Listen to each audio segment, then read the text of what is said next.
In this video, we're going to continue looking at window functions, and I'm going to introduce what I think are the most important window functions for finance. Running totals, running mins, running maxes, overall totals, and overall maxes and mins. You can do your calculations within SQL and pull it straight out into your dashboard or pull it straight out into your report. Let's get started looking at window functions.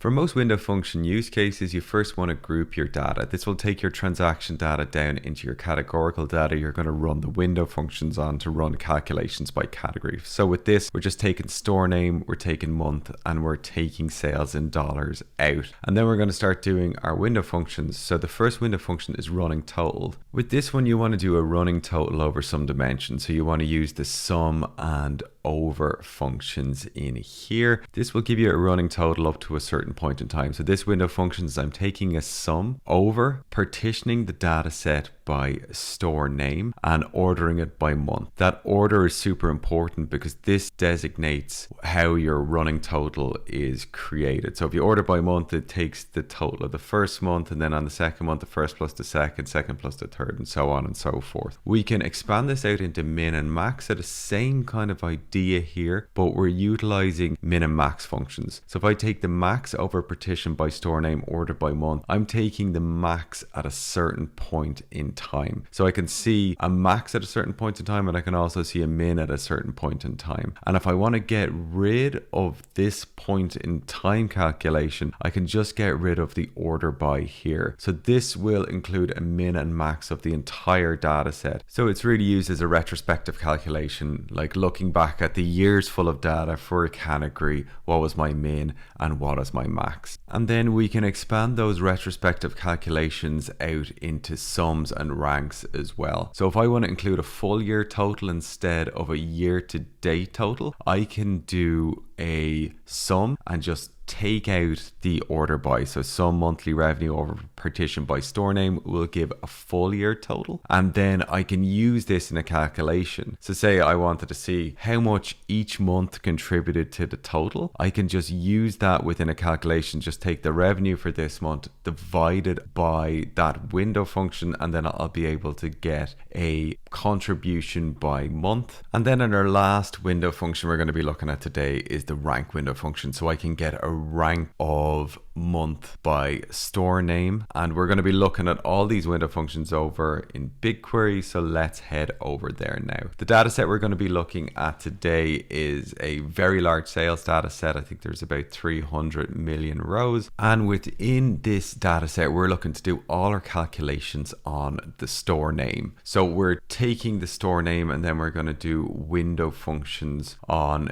this data set, but we could do it on vendor name, we could do it on category. This is just a really good data set to kind of show you the power of window functions. So let's get started with our first query. Before we apply window functions, we're going to group this up with a CTE. So this just allows me to get the store name, the month, and the sale in dollars out. And then underneath, I'm going to take that CTE, get the store name, month, monthly revenue, and then start writing my window function. So the first is the running total. So I'm taking the sum over partition by store name. So I'm partitioning this data set by store name. I'll do the calculations on a store name basis, order by month, and that will give me my year to date sales per category. So you can see down here for each store, I've got a running total here of month 1 to month 12, and my year to date sales is a running total. And you could see a lot of uses for this if we wanted to total expenses or total revenues in a very large data set.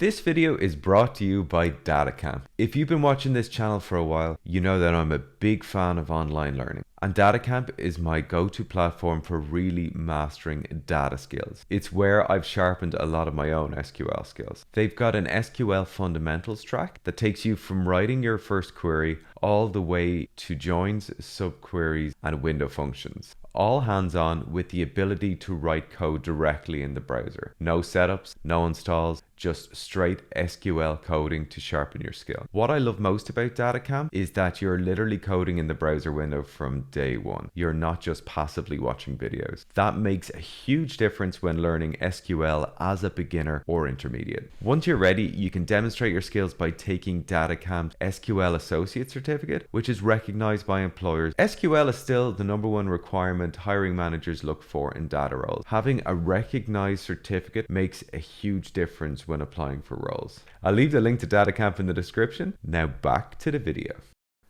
In a similar way as we've just done the running total, I want to use window functions to do a running min and max as well. And all we're changing here is we're changing the sum to max and min. We're doing the partition by store name and order by month again. And now for each of my categories, each of my stores, I can see year-to-date sales, and I can also see a min and a max to date. So as we go down through the rows, if a new max or a new min is recorded, then the min and max will change in those rows. And these min and maxes are based on the store because we partitioned by the store name. So for every store, it differs. What I want to introduce now is I want to introduce overall max and mins, and these are more retrospective. So really what I'm just taking is the order by month out of this data set. And when I run this, the window function is recording a consistent max and a consistent min in those columns. The next thing we want to look at is an annual total. So in the same vein, we can take out order by month and that'll give me an annual total. And then I can use this in a calculation. So what I'm doing here is I'm dividing my monthly revenue by my total to get my percentage contribution of yearly revenue per category for each month. Last thing I'm going to do is a rank function. So just the rank function over partition by store name, order by monthly revenue descending will also give me a rank for each revenue. So I can easily see what's the top performing month, what's the bottom performing month, and so on and so forth.